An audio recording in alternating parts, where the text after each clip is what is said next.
Hi hello welcome to our channel. నేను మీ సిరి. ఈరోజు మనం చెప్పుకోబోయే కథ ఇష్టమైన సకుడ పార్ట్ 18. ఇక కథలోకి వెళ్ళిపోదాం. ఏంటో వదిన ఉట్టి మెతకది ఎలా బ్రతుకుతుందో ఏంటో. రేవతి స్వరంలో దిగులు. అదేం లేదు, నువ్వు అనుకున్నట్టు ధరణి ఏమీ తెలియనిది కాదు. అన్నీ గమనించినా ఏమీ తెలియనట్టే ఉంటుంది. నువ్వేం బెంగపడుకో. రేవతి భుజం తట్టి కిచెన్లోకి వెళ్ళింది మాలవిక. బ్యాగ్స్ బెడ్ మీద పడేసి ఫ్రెష్ అయ్యి గది వైపు తొంగి చూసింది ధరణి. అతని గదికి లాక్ వేసి ఉంది. తలుపు మీద 2 దెబ్బలు వేసి ఉసూరుమంటూ కిందకొచ్చింది. ఎక్కడికెళ్ళుంటాడు? చేసేవన్నీ చేసి ఇలా వెళ్ళిపోతే తనకెలా ఉంటుంది? కనీసం ఒకసారి కలిసి మాట్లాడి వెళ్ళిపోతే ఇతని సొమ్మేం పోతుంది? అత్తయ్య, మావయ్య వాళ్ళు ఎక్కడికెళ్లారు? మాలవికి ఇచ్చిన కాఫీ అందుకుంటూ అడిగింది ధరణి. మీ మావయ్య గగన్ ఏదో పని ఉందని వెళ్లారు. నువ్వింటికి వచ్చే గంట ముందే వెళ్లారు ధరణి అని చెప్పింది మాలవిక. అయ్యో, తనే ఒక గంట ముందు రావాల్సింది. నీ కళ్ళంటే ఎలా ఉన్నాయి? మాలవిక మాటలకు ధరణి ఉలిక్కిపడింది. ఏం లేదత్తా, బయటంతా తిరిగాను కదా, అందుకే అలా అయి ఉంటుంది. ధరణి తడపడింది. సరే వెళ్ళి రెస్ట్ తీసుకోవే చెప్పేసి వెళ్ళిపోయింది మాలవిక. ఆ రోజు రాత్రి ధరణి తండ్రి వచ్చాడు. తండ్రిని చూడగానే హుషారు వచ్చింది ఆమెకి. బోర్డులన్నీ కబుర్లు చెబుతూ టైం గడిపేసింది. పనిలో తన పనిగా తల్లి మీద కంప్లైంట్ ఇవ్వసాగింది ధరణి. ప్రకాష్ ముందుకు వచ్చాడు. కానీ గగన్ అయితే రాలేదు. తన గదిలోకి వెళ్ళి పడుకుంది. కాసేపు ఫోన్ చెక్ చేసుకుంటూ గడిపేసింది ధరణి. అతన్ని బాగా చూడాలనిపించింది ఆమెకి. నెమ్మదిగా గదిలో నుంచి ధరణి బయటకొచ్చింది. అతను గదిలోనే ఉన్నట్టు సన్నటి వెలుగు తలుపు కింద నుంచి ఆ హాలులో పడుతోంది. ప్రాక్టీస్ ఎలా జరుగుతుంది హర్ష? అతని భుజం తట్టింది వేద. గుడ్ అన్నాడు. అదేంటి అలా అంటావు? మరి ఎలా చెప్పాలి? అక్కడేం విశేషాలు లేవా అని అడిగింది వేద. అలాంటిదేం లేవు అంటూ పొడి పొడిగా సమాధానమిచ్చాడు హర్ష. అతనేదో దీర్ఘాలోచనలో ఉన్నట్టు వేదకి అర్థమైంది. ఏమైనా సమస్య? అతని ముఖంలోకి చూస్తూ అడిగింది వేద. ఆమెకు చెప్తే కంగారు పడుతుందని లేదన్నట్టు తలాడించాడు. కొంపదీసి ఆ మెరీనా మళ్ళీ ఆఫర్ చేసిందా ఏంటి? ఆమె స్వరంలో వెటకారానికి సీరియస్గా చూశాడు. వేద నోటికి చెయ్యడ్డు పెట్టుకుని నవ్వసాగింది. అయితే ఇలాంటిదేమీ లేదన్నమాట అని కళ్ళు ఎగరేసింది ఆమె. ఆమె చేతిని వెనక్కి మడిచి మీదకు లాక్కున్నాడు హర్ష.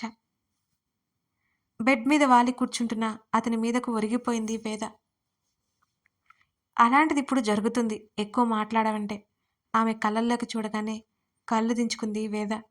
వదులు, నెమ్మదిగా అంది.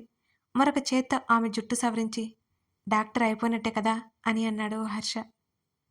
ఓయ్, నమ్మకం లేదా నీకు? ఆల్రెడీ నా ప్రాక్టీస్ స్టార్ట్ అయింది డాక్టర్గా. నా పేషెంట్ని అడుగు చెప్తారు ఆమె చిరుకోపంగా అంది వేద. నేను కూడా పేషెంట్ని అయిపోయా. ఇక్కడ ఏముందో చెప్పండి డాక్టర్ గారు. ఆమె చేతిని తన హృదయం మీద పెట్టుకున్నాడు హర్ష. నేను గుండె డాక్టర్ని కాదు. తెలివిగా తప్పించుకోవడానికి చూసింది వేద. అయితే భార్యగా ఆలోచించు, ఇక్కడ ఏముందో తెలుస్తుంది. అతని చూపులకి ఆమె జత కలిపింది. అతను మాట్లాడుతుండగానే సూటిగా చూస్తున్న అతని చూపులకి తడబడుతూ చూపు పక్కకి తిప్పుకుంది వేద. ఆమెకి ఇంకా సిద్ధంగా లేదని అర్థమవుతుంటే ఆమె చెంప మీద ముద్దు పెట్టుకుని చేతిని వదిలాడు హర్ష. ఈ మంత్ ఎర్లీ మార్నింగ్ నుంచి ప్రాక్టీస్ స్టార్ట్ అవుతుంది. నేను టీంకి సెలెక్ట్ అవ్వాలి అన్నాడు హర్ష. అవుతావు, అతని భుజం మీద తల పెట్టుకుని చెప్పింది వేద. చూడాలి, ఎవరైనా ఒక్కరే. దానికోసం నలుగురు కాంపిటీషన్ అన్నాడు హర్ష. అయితే ఏంటి, నువ్వే సెలెక్ట్ అవ్వాలి. అవుతావు కూడా అంది గట్టిగా. ప్రయత్నం చేస్తాను. ఇదిగో, ఇలా నాతో ముచ్చట్లు పడ్డం కాదు, కష్టపడి సెలెక్ట్ అవ్వు అని ఆమె అంటుంటే మాటలు చెప్పేవాడికి తెలియదు అన్నాడు హర్ష. ఎంబీబీఎస్ కంటే కష్టం కాదులే, మూతి తిప్పుతుంటే. సరే, మీ ఎంబీబీఎస్ కంటే అసలు కష్టం కాదు అని నవ్వాడు అతను. అతని నవ్వును మైమర్పుగా చూస్తూ కళ్ళు మూసుకుంది వేద. అతనికి తెలియకుండానే శత్రువులు ఏర్పడిపోయారు. మొన్న యాక్సిడెంట్ చేయించారు. ఎంత ప్రయత్నించినా ఎవరో తెలియట్లేదు హర్షకి. వేదని తన నుంచి డైవర్ట్ చేయడానికి చూసి తనని మానసికంగా దెబ్బ కొట్టాలని చూస్తున్నారు. ఎవరై ఉంటారు? ఆ విషయం మీద మెరీనాని కలిశాడు విజయ్. అతను ఇద్దరు చాలా ప్రయత్నించారు. వేదకి కాల్ చేసి మరీ అక్కడికి రప్పించారంటే ఎవరో తన చుట్టుపక్కల వాళ్ళు చేస్తున్నారు ఇదంతా. హర్షకి అర్థమవుతోంది. ఆలోచనల మధ్య నిద్ర పట్టలేదు హర్షకి. ప్రశాంతంగా నిద్రపోతున్న వేద వైపు ఒకసారి చూసి నువ్వు ఎప్పుడూ ఇంతే నిశ్చింతగా ఉండాలి అనుకొని ఆమె తల మీద ఇష్టంగా ముద్దు పెట్టుకున్నాడు హర్ష. ధరణి మెల్లిగా తొంగి చూసింది. అతను స్నానాల గదిలో ఉన్నట్టు అర్థమైంది. మరో 2 నిమిషాలకు కూడా అతను బయటికి రాకపోవడంతో అప్పుడే స్నానానికి వెళ్ళాడని అర్థమైంది. రేపు పార్టీ ఉంది కదా! ఆ విషయాల గురించి లేట్ అయి ఉంటుంది ఆమె అనుకుంది. పాకెట్‌లో ఉన్న మొబైల్ తీసి టైం చూసింది. 11:30 అవుతోంది. ఆమె తిరిగి రాబోతూ ఆగిపోయింది. అతను బాత్రూమ్ తలుపు తెరిచిన చప్పుడు రావడంతో. ఆమె అతని గది తలుపు టక్కున వేసింది. అక్కడే బయట తిరగసాగింది. లోపలికి వెళ్ళే ధైర్యం చాలలేదు తను. తలుపు చప్పుడు కాగానే అక్కడి నుంచి వచ్చి గదిలో పడింది ధరణి. అటూ ఇటూ తిరగసాగింది ఆమె. వాళ్ళకి వెళ్ళి విష్ చేయాలనుకుంది. కానీ అతని విషయంలో ఆమె ధైర్యం సన్నగిల్లింది. అతను 3 గంటలకి ఎప్పుడో పుట్టాడు. అతని నిద్ర డిస్టర్బ్ చేయడం. అత్తవాళ్ళు ఉదయం బర్త్‌డే విషెస్ చేస్తారు అందరూ. కానీ తను అందరూ ఒకటి కాదుగా. చేతులు నలుపుకుంటూ ఆలోచిస్తోంది ధరణి. ఆమె ఆలోచనల మధ్య ఆ అరగంట గడిచిపోయింది. ఇంకో 5 నిమిషాలు అంతే. గట్టిగా ఊపిరి తీసుకుని తలుపు తెరిచి బయటకు వచ్చింది. అతని గదిలో లైట్ ఆపేసింది. ఆమె గుండె విపరీతంగా కొట్టుకోసాగింది. ఆమె చెయ్యి వణికింది. నెమ్మదిగా తలుపు నెట్టింది. అదీ తెరుచుకోలేదు. తప్పక తలుపు కొట్టింది. కొన్ని క్షణాలకి ఆ గది లైట్ వెలిగింది. తలుపు తెరుచుకుంది. ఎదురుగా అతని పాదాలు దించిన ఆమె కళ్ళకి కనిపించాయి. నెమ్మదిగా తల ఎత్తి చూసింది. నలుపు రంగు షార్ట్, అదే రంగు బనియన్. అతను క్షణకాలం ఆశ్చర్యపోయినా అది కనిపించనివ్వలేదు. పెదవులు బిగించి చూశాడు ఆమెని పైనుంచి కింద వరకు. ఆమె పెదవులు అదురుతున్నాయి. ఆమె చేతులు ఒకదానితో ఒకటి కలిసి ఆమెలో కంగాన్ని తెలుపుతున్నాయి. నైట్ డ్రెస్‌లో ఉంది. జడ ముందుకు వేసుకుని ఉంది. నుదుటిన నల్లటి చిన్న స్టిక్కర్ ఆమె ముఖపు రంగు మీద బహిర్గతమవుతోంది స్పష్టంగా. 2, 3 వెంట్రుకపాయలు ఆమె చెంపల మీదకి జారిపోయాయి. హ్యాపీ బర్త్‌డే అంటూ అతని కళ్ళల్లోకి చూసింది ధరణి. ఓహ్! అవును కదా! నీ విషెస్ నాకు అస్సలు నచ్చలేదు అన్నాడు భుజాలు కదిలించి గగన్. ధరణి అయోమయంగా చూసింది. వస్తావా? నీ రూమ్‌కెళ్తావా? అని అన్నాడు అతను. కోపం తాలూకా ఆమె పెదవులు బిగుసుకున్నాయి. కాస్త కూడా మనసేలేదు ఇతనికి. అలా ఎలా అడుగుతాడు? ఉదయం నుంచి చూడలేదు. పిలవచ్చుగా తన్ని ప్రేమగా అనుకుంది మనసులో. నెమ్మదిగా లోపలికి అడుగులు వేసింది. డోర్ వేసి ఓసారి ఒళ్ళు విరుచుకొని ఆమెని చూశాడు అతను. ఏంటి ముద్దులా నిలబడ్డావు? అని అడిగాడు గగన్. ధరణి తల అడ్డంగా ఊపి ఉదయం నుంచి కనిపించలేదు అని నెమ్మదిగా అడిగింది. అతను తాపిగా బెడ్ మీద కొలవడి చేతులు వెనక్కి పెట్టి వాలినట్టు కూర్చున్నాడు. పని ఉంది అన్నాడు. ఏం లేదు విషయం చెప్పడానికి వచ్చాను అంది ధరణి. ఇప్పుడు చెప్తే చెప్పావు. నెక్స్ట్ ఇయర్ నుంచి పక్కన ఉండి ఇలా అర్ధరాత్రిలో చావ కొట్టుకో. గగన్ విసుక్కున్నాడు. నిజంగా అతని మాటలకి అర్థం తెలియలేదు ఆమెకి. తనెందుకు అర్ధరాత్రి గొడవ చేస్తుంది? నిజంగానే అర్థం కాలేదు. ఇప్పుడంటే ఇక్కడ ఉంది. నెక్స్ట్ ఇయర్ ఇంట్లో ఉంటుంది కదా! సరే నేను వెళ్తాను అన్నదే కానీ ఆమె కదలలేదు. ఏమి ఆశిస్తుంది తను? పో అన్నాడు గగన్. విషయం చెప్పడం ఇష్టం లేదా అని అడిగింది బిక్కమొహం వేసి ధరణి. చప్పగా ఉన్నాయి నీ విషెస్. ఏంటి? నీతో చాలా కష్టం. ఫ్యూచర్ అర్థమవుతోంది. ఇక పో అన్నాడు విసుక్కుంటూ గగన్. కేక్ తీసుకురావాలా? అతన్ని ఆ మాటతో అదిరిపడేలా చేసింది ధరణి. నేను చిన్నపిల్లన్నా కేక్ తేలేదు అని అడగడానికి అన్నాడు. అతనిలో ఇంకా ఆశ్చర్యం పాళ్ళు అలాగే ఉంది మరి. బర్త్‌డే అంటే అదే కదా అని అడిగింది మరింత అమాయకంగా ధరణి. ముద్దుకే ముద్దొచ్చేలా ఉంది ఆమె.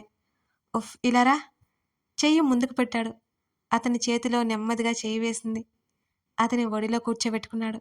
నేను పక్కన కూర్చుంటాను. ఆమె ఇబ్బందిగా కదిలింది. కూర్చో సీరియస్‌గా చెప్పాడు. అతని వైపు కంగారుగా చూస్తుంటే నాకు ఈ బర్త్‌డేస్ మీద ఇంట్రెస్ట్ లేదు గానీ నీతో విషెస్ చెప్పించుకోవడంలో మాత్రం ఇంట్రెస్ట్ ఉంది అంటూ ఆమె చుట్టూ చెయ్యేశాడు. ఆ?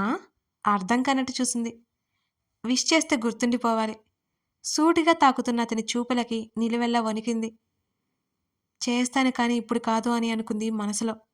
తలదించి చూస్తున్న ఆమె గడ్డం పట్టి ముఖాన్ని పైకి ఎత్తాడు. అతని వైపు చూసింది.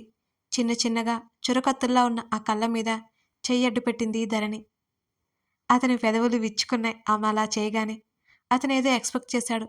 తల కాస్త కిందకి దించి, మరొక చేత్తో అతని నుదిరి మీద పడుతున్న జుత్తుని పైకెత్తి, బలంగా ఊపిరి తీసుకుంది. ఆమె ఏం చేయబోతుందా అనే క్యూరియాసిటీ అతనిలో. అతని నుదిరి మీద పెదవులు తాకించి, క్షణకాలం అలాగే ఉండిపోయింది పరవశంగా ధరణి. నిజంగా ఆ సన్నివేశం అతనికి ఎప్పటికీ గుర్తుండిపోతుందేమో అనిపించింది. అతన్నుంచి అతను తేరుకునేలోపే టక్కున కిందకి దిగేసింది ధరణి. నాకు ఇలాగే వచ్చు. అతను చెయ్యి అందుకునేలోపే పారిపోయింది ఆమె. అతని సన్నటి నవ్వు ఆమెకు వినిపించి ఆ గదంతా పలచగా పరుచుకున్నట్టు అనిపించింది. గదిలోకి వెళ్ళిన ధరణి తలుపు వేసుకుని మంచం మీద పడిపోయింది. ఆమె మనసు సంతోషంతో కేరింతలు కొట్టసాగింది. తన మనసులో ఏముందో అతనికి తెలిసిపోయింది. అతని మనసులో ఏముందో తనకీ తెలిసిపోయింది.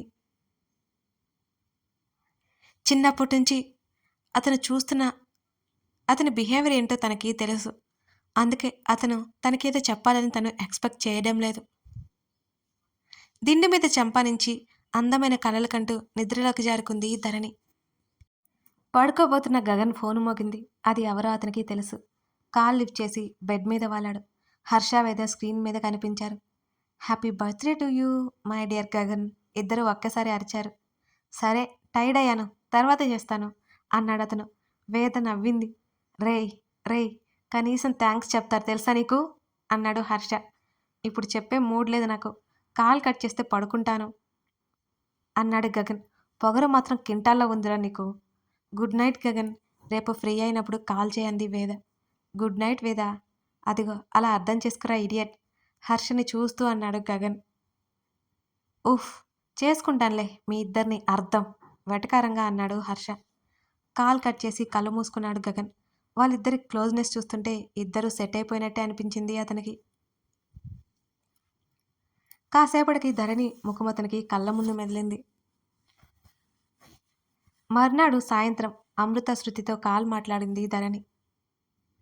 బయలుదేరారా ధరణి హడావుడిగా అడిగింది. ఇంకా లేదే డైరెక్ట్‌గా లొకేషన్‌కి వస్తాంలే మళ్ళీ ఇంటికి వచ్చి అక్కడికెందుకు చెప్పు అంది అమృత. ధరణికి కూడా అదే కరెక్ట్ అనిపించింది. మళ్ళీ ఇక్కడికి వచ్చి అక్కడికి రావడం దూరం కదా అనిపించింది ధరణికి కూడా. సరే అక్కడికే వచ్చేయండి. 7కుంటాను. మా అమ్మ కూడా వచ్చేస్తుంది. రెడీ అవ్వాలి అంది ధరణి. అవ్వు బాగా రెడీ అవ్వు. అసలే నీ బావకి కాబోయే భార్యగా అక్కడ స్పెషల్ అట్రాక్షన్ అవ్వాలి కదా నువ్వు అని శృతి మాట్లాడుతుంటే నోరు ముయ్యండి అని చెప్పి కాల్ కట్ చేసింది ధరణి. పైకి కోపం నటించిన ఆ మాటలకు తన మనసు ఎంత సంతోషపడిందో తనకే తెలుసు. అతనికి తను భార్య అవుతుంది. ఆ ఊహ అబ్బా ఎంత బావుంది. మరెప్పుడు అలా ఎందుకు చెప్పాడు ఒకసారి అడగాలనిపించింది ధరణికి. రేవతి కేకలు వేస్తుంటే స్నానానికి బాత్రూంలోకి దూరింది ధరణి. అమ్మా ఇది సరిగ్గా లేదు అంటున్న కూతురు వైపు కోపంగా చూసింది రేవతి. అరగంట నుంచి ఇక్కడే ఉన్నాను. అది లేదు ఇది లేదు అంటావ్. బ్యూటీషియన్ని పిలిపించుకోమంటే వద్దు అంటావ్. ఇంకెలా నిన్ను రెడీ చేసేది? అవతల వదిన నా కోసం వెయిట్ చేస్తుంది. మీ డాడీ ఇప్పటికే 2 సార్లు కేక వేశారు. మిగతాది చూసుకుని రా నేను వెళ్తున్నా అంది రేవతి కోపంగా. లేదు లేదు ఆగండి వస్తాను. అయిన నేను ఎవరితో రావాలి? ధరణి మూతి బిగించి చూసింది తల్లిని. డ్రైవర్ ఉంటాడు. నీలాగా ఎప్పటికో వెళ్తే ఎలా? ముందు వెళ్ళి గెస్ట్‌లని రిసీవ్ చేసుకోవాలి కదా! సీరియస్ అయింది రేవతి. సర్లే వెళ్ళు ధరణి అలకగా ముఖం పెట్టింది తల్లిని చూసుకుంటూ. ఆ ముఖాన్ని చూసి రేవతిలో కోపం పటాపంచలైపోయింది దెబ్బకి.